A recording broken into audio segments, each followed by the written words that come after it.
Hello everyone, Nordic Beast here, and welcome back to the Shipyard. So, I tell you, when it rains it pours, and in more ways than one. So I took about a week off from recording, because my stepson's birthday was 2 days ago, and we had to plan for that. Not only that, but the last week and a half, 2 weeks, Michigan has been raining, almost constantly. Except for on my stepson's birthday, which was really nice. However, it was also extraordinarily hot and humid. But my entire household is taking a nap, except for my stepson. So perfect, circumstances to record, and my stepson keeps knocking on the door. So I better get this done quickly. So I have some new ships, and I have some old ships, mostly for reference. But if you look at those 3 ships in the middle, that look all very similar, that is the Condor. The Condor is a salvage ship. Now, when I play survival, I prefer to salvage as opposed to mining. There's nothing wrong with mining. If you like it, perfectly fine. I'm not harping on you. I just prefer the salvaging part. When you play the game, as long as I have, the mining can get tedious.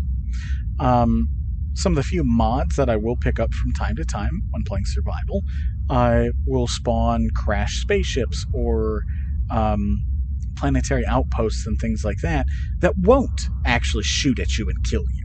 That kind of drives me crazy. I don't like the combat in this game, other than fighter on fighter, which I would still do if I had more people that played this game and built fighters. Everybody's abandoned space engineers. But I digress. This here is the Ripsaw, and I can't remember if the Ripsaw has been in a previous episode or not, but the Ripsaw is a salvage ship. The whole thing is just designed for, it has no refinery, nothing.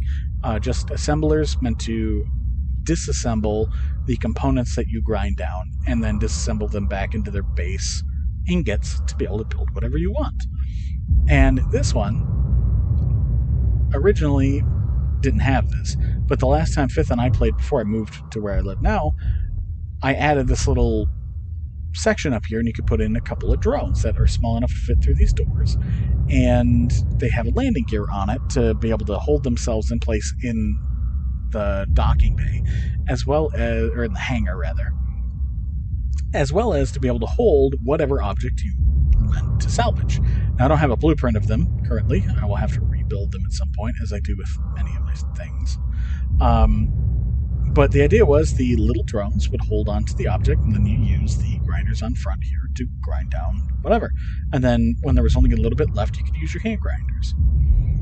So a while back, actually, let's bring it up. SRS. I designed this, the Herret, which is similar in concept. Okay, but why won't you guys see this? I'm pressing buttons to get it to flip. What the fuck? What? Stop being an ass. Dude. Seriously? What? Alright, well, let's look at it this way. I designed this, the Herret, as a salvage and rescue ship.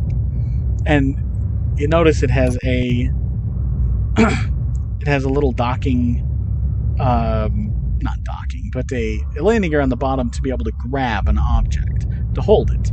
And a large bay, it really only has little turrets, the interior turrets, as well as a rocket launcher. Get rid of this, it's pissing me off already. Fucking flip the damn thing over. I wanted that, but smaller and affordable. That thing is big and expensive. I wanted hydrogen powered. I wanted enough cargo space. I wanted a ship small and light enough to be able to be practical. You don't have to have an insane economy in order to build one of these. And so my first design was this. Now, it has little drone bays on the sides. Now, the drone bays originally had grinder drones as opposed to just drones to hold things. As you see, there's no grinders on this like there is on the Ripsaw. Well, it dawned on me that, alright, there's no... Wait, is there... No, there's nothing on here. Alright.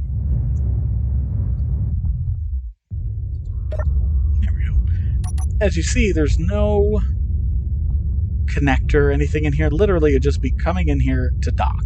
And that's it. That's just a safe place to put the grinding drone. And I would likely have to finagle it in there, and I was just not happy with this design. And after that, I actually instead made a docking system similar to this under here, like a 4-way connector to be able to hook on all the different grinding drones. And I'm like, well, how many fucking people are you going to need to fly that many drones? Like, that's a pain in the ass. So I was like, all right, fuck it. I ended up building a full-on landing bay. Like, yeah. And you notice it's quite a bit bulkier than the rest of the ship. It really adds a lot of chunk to it. And the only thing I really liked about it was these doors. I like how I did these little airlock doors. I was pretty pleased how that turned out. But you could carry now a single larger grinding ship. And which you will see in a minute. It's my Rosie Mark V. I have 5 of those things. And then after flushing this thing out, I did an interior.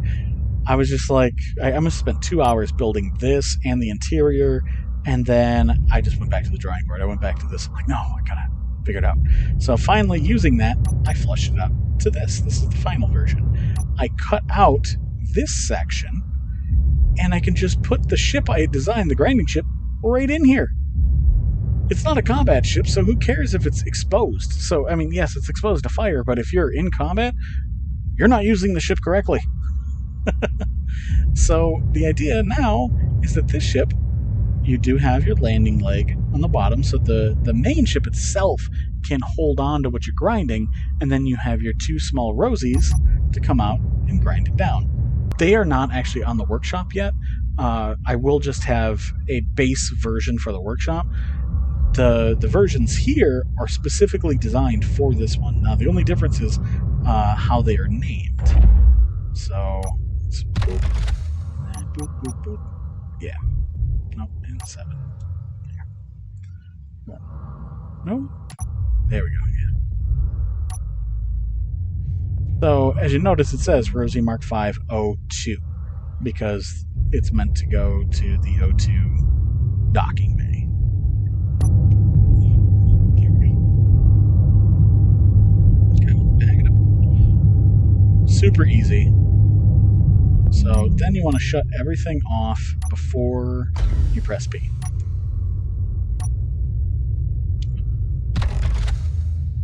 Let's rotate a little. There we go. One more time, 6. Boop. Well, I guess actually technically now it doesn't matter because I renamed it so you can do that without affecting the other one.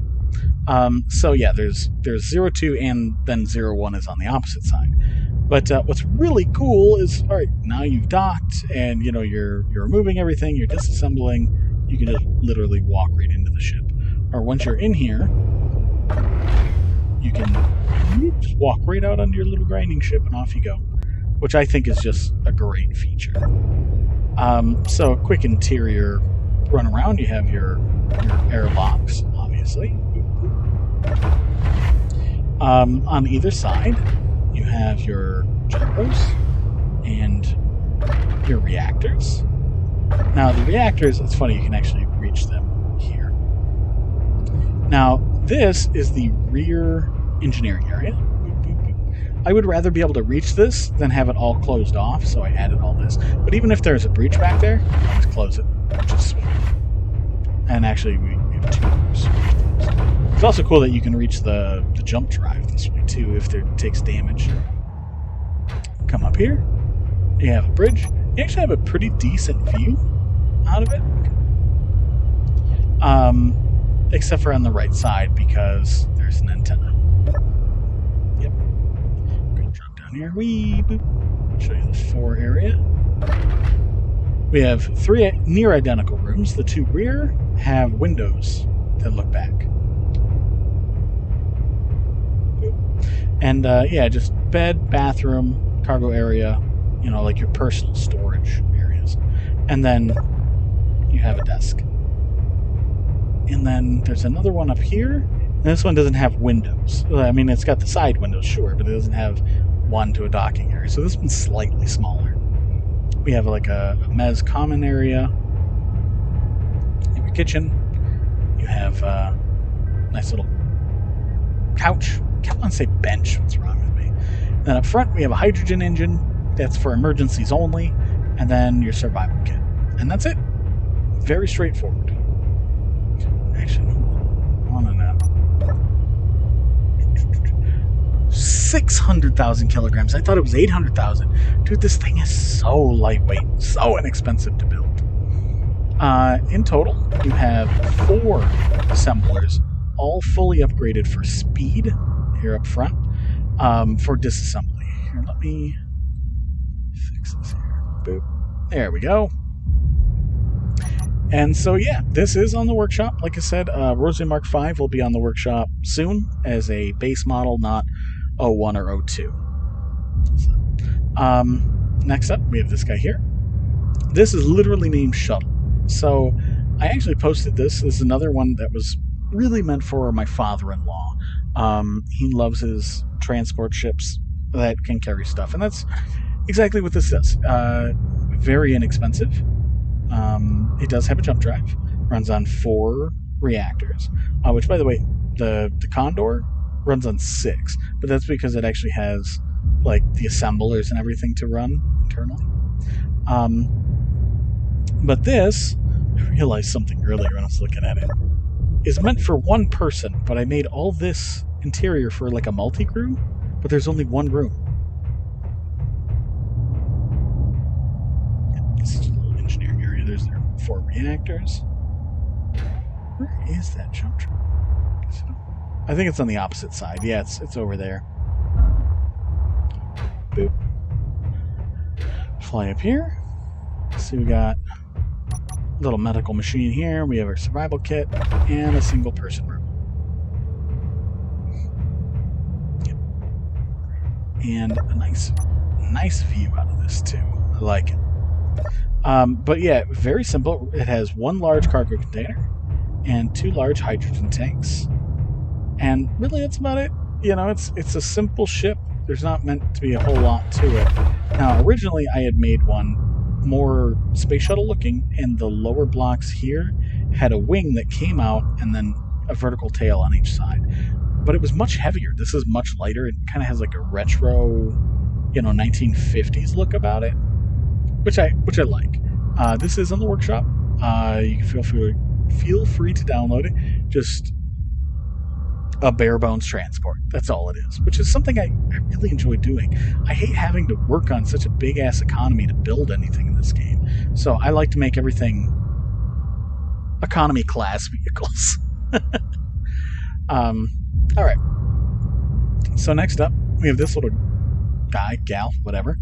This is my Amelia shuttle. Now it is actually based off of another ship. I cannot find it. And so I can't give the person credit. Now, my Amelia is not on the workshop. I can't credit who I based it off of, so I'm not going to put it on there. It's funny, it's actually named after Amelia Earhart, and not my daughter, though my daughter is named after Amelia Earhart. I built this actually when we found out we were pregnant with Amelia, but before we knew boy or a girl. So yeah, and this little thing for a personal transport is pretty good. Its handling in space kind of sucks, but I mean all these the transatmospheric ships I build, they usually have a sacrifice somewhere, whether in atmosphere or in space. So, but one of the things I liked about the original design was the asymmetrical thruster placement of the atmospheric thrusters. I like this twin tail too, which I've done on some of my other ships as well. I couldn't tell you the difference between this and the one I based it on, but it is a scratch build, but using a lot of designs from the other one. Fuck, I wish I could find it. But yeah, I mean, it's battery powered. It runs on, I think, 2 batteries and has a single reactor. So then next up, we have this little guy, the Mirror. So the Mir Mark 1 was the first transatmospheric shuttle I had ever built. And, that functioned. I built one before it that actually used ion atmospheric and hydrogen thrusters. It was heavy and bulky and complicated, and I don't like complicated. So I ended up building this. Now, at the time, we did not have small lights for ships. We didn't have doors. So it had... It doesn't want to open. There it goes. We also have problems like that. You notice there's a landing gear there to hold it because clang used to be so bad. It is not pressurized because we had no air vents, no nothing. They didn't want us building shit like this, and we did anyway. Which, by the way, the Mir is named not after the Mir space station. It's named after Mir, a friend of mine from my previous gaming group, the NID. Him and his friend Sal, our friend Sal, I actually named a shuttle after Salford Sal as well. And I run into them every once in a while because Sal, she's like a full-time streamer now. And her and Mir are friends, and Mir helps her with her streams. And so every once in a while I'll stumble upon her streams and I'll say hi, and I'll say hi to Mir. So this was the Mir shuttle. Well, I stumbled upon this recently, and I'm like, ooh, I want to rebuild that, see if I can get it working. And I literally took this and ripped out everything and tried to get it to function. And it's not what I want. And so I went a little bit bigger. And so this is the prototype of like my replacement for the Mir. And this is the one that actually flew. Originally I had the connector up front, which now there's some batteries in there. But I decided the connector up front was too far forward. I wanted it center of mass, so it's not taking up so much room on a landing pad. And then we have 3 seats back here. There's no lights or anything. It's just a proof of concept. And it flew. Not well, but it flies. So then I took it, I reformed it. I got to use... Grab this real quick and scooch it up. And a little forward. So I got to rework all the designs around the thrusters and everything, redo the nacelles with like new blocks like these ones right here. They're so cool. I'm so glad they were added. Like, I love how this turned out look-wise. Also realized did not need the extra batteries that are up front here. So I removed them and it saved a ton of weight. Even though this ship is now fully furnished in the interior here, it actually has one less gyro. You see there's less piping now. It goes up to just one side, and the opposite side has an air vent. This one, there's 3 seats. It has 2 gyros up there, and it has this complex double, conveyor system. Don't need all that. Cut it down to this. And now you can actually, reach the back there. Just kind of go to the back door. It has no oxygen system itself, but it's fully piped. So when you dock with a large ship, it'll pump oxygen in there. So the idea really is something with a landing bay. You land this in there, and once you dock with it, it'll actually pull oxygen into the cabin. And then when you land wherever you're going, same thing. Now, when I fly this thing, I fly it down to about 1 kilometer up, and that's when I start to slow down. Because it weighs 23,000 kilograms, which is actually 1,000 kilograms lighter than that prototype.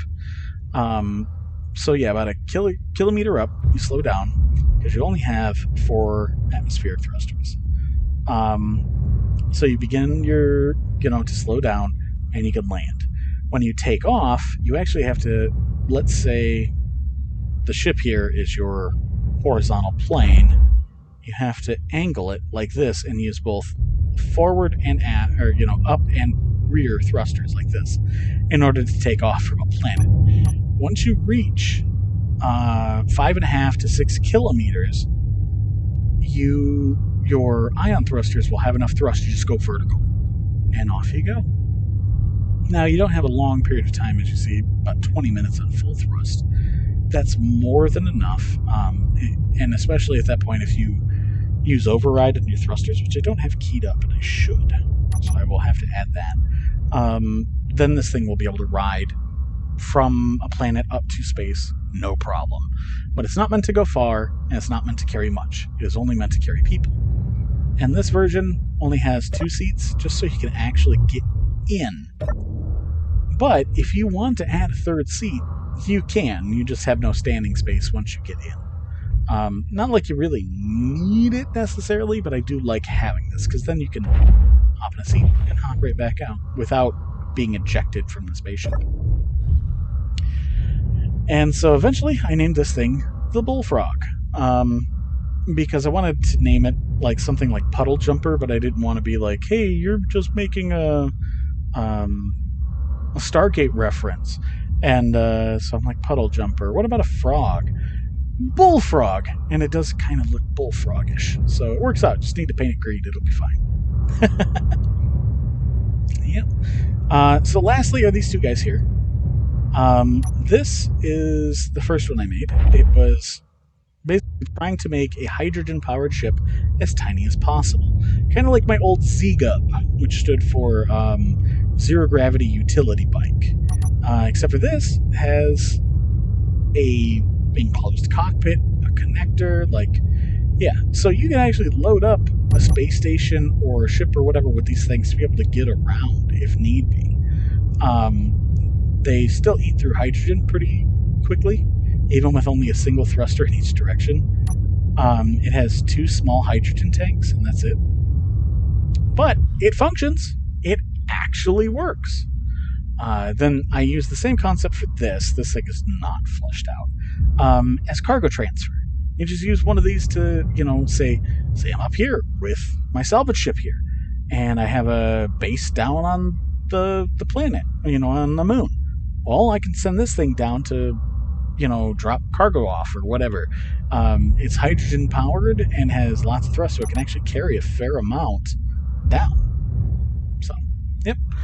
Now, I do have another project I'm working on.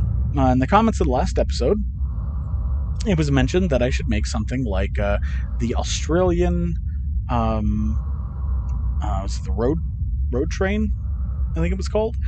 Basically, they're semis with multiple trailers to them. They're huge, and I really like the idea. And I worked on a couple of different designs, and it's funny, I was having trouble with it.